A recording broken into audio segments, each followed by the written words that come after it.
Sure, I Want to Eat Your Pancreas is a good movie. I personally enjoyed it a lot. But I've always wondered, is it even romantic?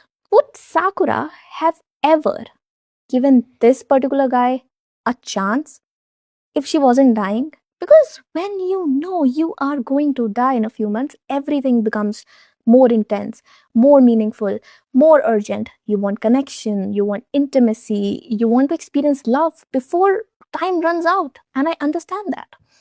But there's also a quite selfishness in that. You are letting someone get deeply attached to you while knowing they're going to lose you very soon.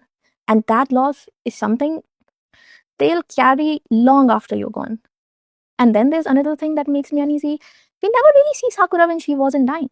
We only see her in her final days, cheerful, playful, emotionally open. But people change when they know they're about to die. So, what if this relationship was built on a version of her that only existed because she was dying? They also spent a very little time together.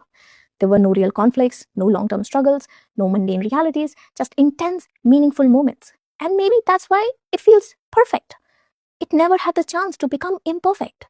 Sometimes this kind of love gets immortalized precisely because it ends early. Once someone dies, they never disappoint you, they never change, they never become complicated. They just remain perfect. And that almost feels like a horror story. Because how do you move on from that?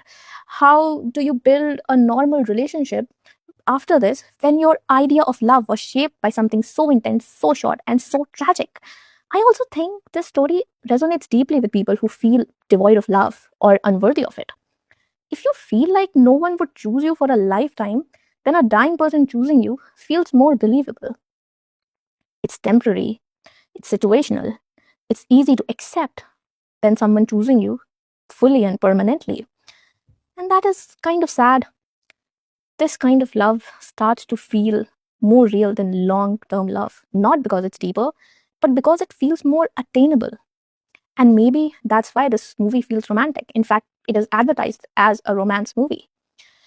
It's not love that survives life, it's love that exists because life is ending.